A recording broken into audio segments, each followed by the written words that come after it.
On January 31st of 2023, that's when we finally were able to sign our coordination agreement and our funding agreement. And once we had that funding in place, that's when we were actually able to work towards full implementation of our legislation. And part of the full implementation of our legislation was bringing in our elders and bringing them in to participate in part of the alternatives to the court process. So now that we have our funding in place and the resources and the capacity to undertake that work, we have started to work on those elder orientations and workshops for each of these alternatives to the court processes. And we've received a great deal of interest from our elders for their wanting to participate. So now that we have our funding in place, we are now able to bring our elders together and to train them up and provide them with that orientation for each of those respective alternatives to the court process.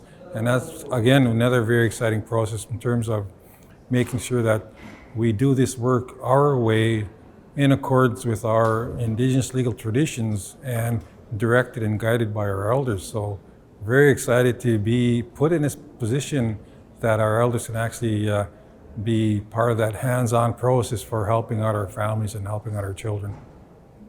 We want all our services rooted in culture, and we want our knowledge keepers to have voice in the programming we provide. We want our elders to be involved in helping us navigate each youth's specific situation. So if we have a youth that's really struggling, whether it be with mental health or addictions, we want our knowledge keepers to have voice in how we should provide services to that specific youth. We also want our elders to have voice in how we develop our programming, what programming is important to our youth from Peguis.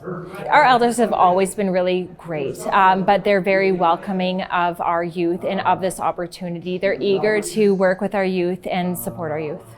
It's been beautiful.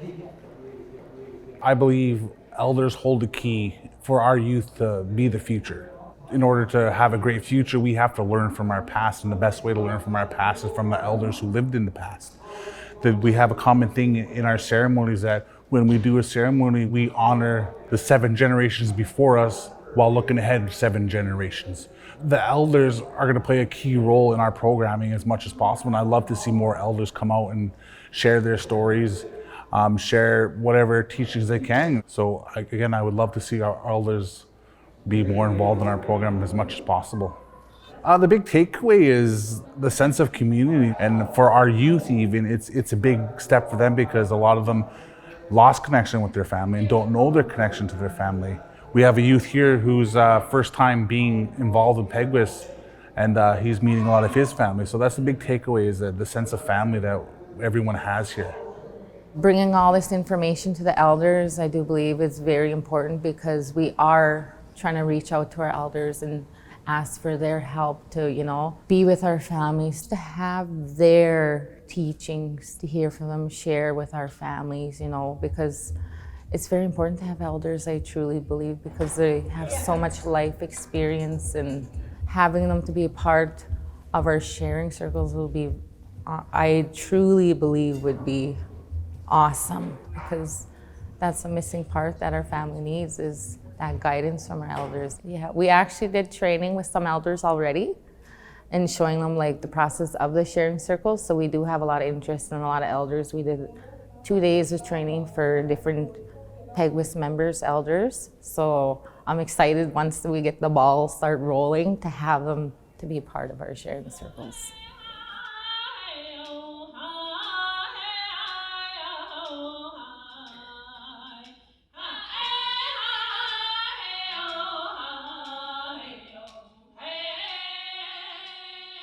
Growing up, I remember everybody participated in helping families, not taken away, but when we all went to residential school, it was split, and then there was no connection. Our families were lost, because we lost focus on being together. So now I believe with CFS, what they're doing today is helping to be together, and that's what I think is important, is our togetherness, and that's what I think, with stories and everything from others, that will help, because a lot of our elders went through a lot, and it's great to hear their stories. I always find it great. But anyways, that's what I think is going to help. I'm interested what's going on in Peguis, to help out as much as I can, to volunteer. My children are grown up, and if I can help somebody else, I like to help out. I think it's fantastic because it's bringing out the elders. More elders are coming out. More elders are starting to get involved. They want to hear what's going on in Peguis. If we can help, we want to be there to help. We want to know exactly what's going on so we know how to help. Come out and help, speak up. No matter if you're in a wheelchair and you can't walk, get out and get involved with our children. Our children is our future. Our grandchildren are our future. And I would like to thank Courtney and everybody here, the staff. Excellent, very excellent. For me, it's been a really great experience. I've attended all the elders gatherings, and they're surely needed. And I'm glad that Peguis Town Family is, doing this type of thing for us and the elders. And it's good to get updated. And I've been on part of the elder circle and going to some of the training for elders, and here learning more, meeting up with elders here in one place has been fantastic, and it's so nice to include them all, as many as we can, get the knowledge from them, get their words from them, just recognize them. Some of them, maybe more silent than others, and just to recognize them and pay attention to them, pay high respect to them like we should. I've been telling the younger people, when one of us pass, it's like a whole encyclopedia is gone. That's what I like about this experience here. It's good that we can include everyone here, but more importantly that we can pass our knowledge on, and the people that were not included before now are included. I didn't realize it was so historic. I hadn't paid attention last year. We were busy shooting films last year. And this year, what I found is it kind of reconnected me, because I grew up off reserve, been away from our people. And with what we're seeing here now, we're seeing a lot of people healing from within and healing each other. I'm so glad I came. This is how we do it. We heal people. We don't ignore them. And we're getting back to that. That's how I grew up. My mom, my dad's mom, my mom's mom, all in the same lot, all together. That's how it's always been. We govern ourselves. The embracing, they talk about the wraparound, that emotion, that feeling of being lost and found, the journey of being accepted, recovery from emotional hardships that we all come through. I look at the elders, I think, man, what have they gone through? In COVID, 3 years of COVID, no community, no communication, no gathering. So for me to come here for the first time and be surrounded by all these people that I know, and just to be silent and listen, this is the greatest thing for me. And with that, I hope to continue and be an elder mentor for our children, because there's a need, definitely. We're getting further into the legislative end of actually what Peguis is doing, what the First Nation is doing for the children. And also, it's groundbreaking. Like, Peguis is the First Nation to actually enact their own legislation to take care of families and children, which is very unique in a sense that we've come a long way. We've come a long way from what we have experienced in the past, what we've discussed today, especially listening to the different pieces of the act that has been passed, that is enforced, that the child will remain within the family unit. I think that when people are looking at child welfare and taking on your own responsibility, that's what the community is doing, taking on that responsibility for its own children. And that is commendable. That is very good. I see it as that. I see it as something that is groundbreaking. Traditionally, the family would have been taking care of the children no matter what. In the old archives, on treaty pay lists, you will see, and I do a lot of research, that there's a person, the father, and then the wife, and list the children, boys and the girls, and then in the comment section, it'll list other children as being grandchildren or brother's son or brother's children. So traditionally it was part of our old ways.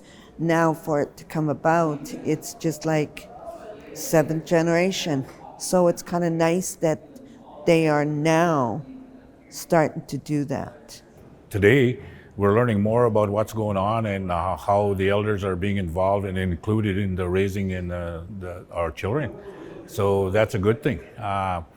Years ago, my mother always said that there was a gap in that circle where our children stopped respecting our elders and our elders stopped listening to our children. Now we're getting that back today. We're starting to learn of the teachings of our people, which is a good thing.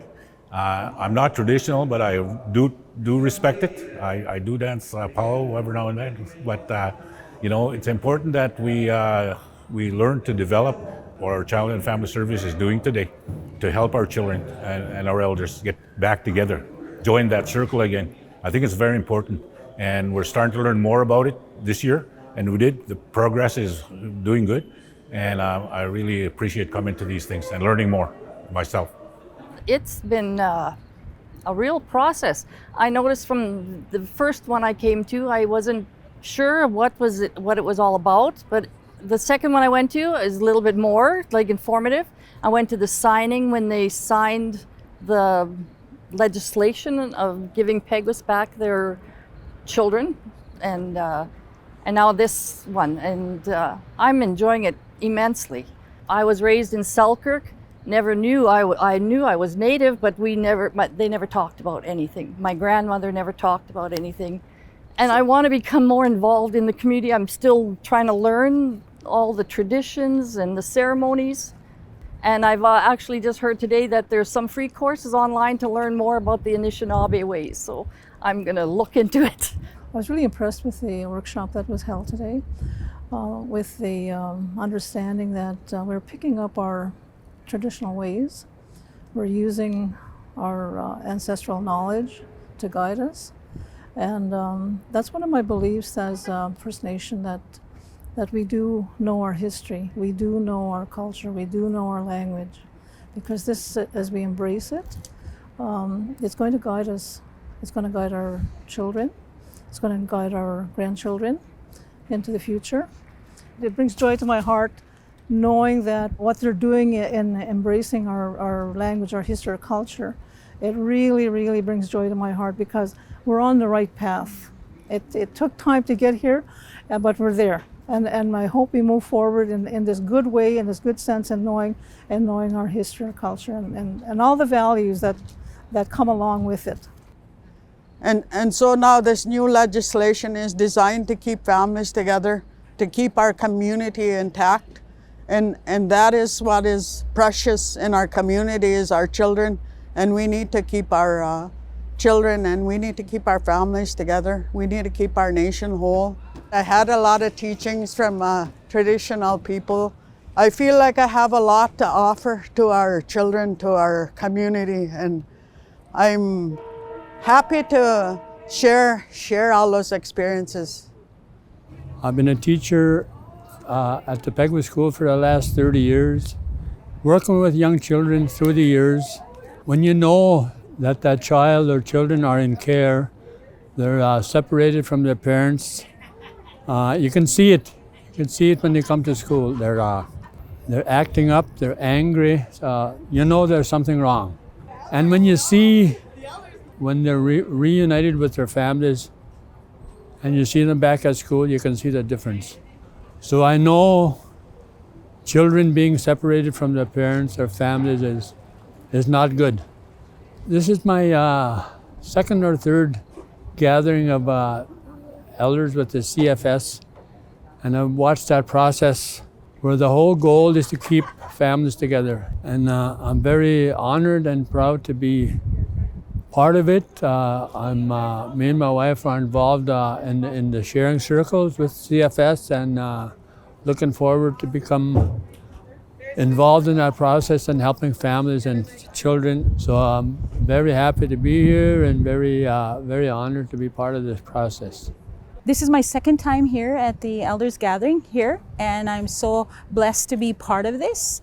I too have worked with Child and Family, and it's like over 25 years ago. And back at that time, we took our children from the home, and it was heartbreaking, like, because you know everybody in the community, and yet you're told by the government this is the way it has to be. So a lot of times, I would be home and I would be crying because these things are happening. And our Peguis Child and Family, for me, as far as I see, they stay away from the politics and they focus on the kids and the children, and that's what they want to do. And I see them doing it, It's not just saying it, there's action behind it. And that is very, very powerful. And that's what we need. And I'm just so blessed, again, to be a part of it. And thank you so much. Miigwech. It was a beautiful elders gathering, and I acknowledge, the great women and men that made that moment a very special time for our elders to gather. There's a lot that I took from our elders gathering, and it's the great pride that our elders can feel now to gather and to be able to move towards taking their rightful place in our society. Our elders in our community have always been the voice of our people. They have lived a long life and have gained many experiences. So it is our responsibility as the women and men to create those, opportunities for our elders to sit in their rightful place, to be able to advise us. So that's the final stage of where we're at, bringing our elders into the circle so they're physically with us. We still face many struggles, and as a nation, we're at different stages on our healing journey. There's a lot of things that one experiences as, they try to gather a large nation together to focus on our children and essentially rebuilding our nation. And that's what this legislation means, is rebuilding our nation, and no one is excluded, everyone is included, and there is something for everyone to do. So I say Gitchimigwich for being with us on this journey.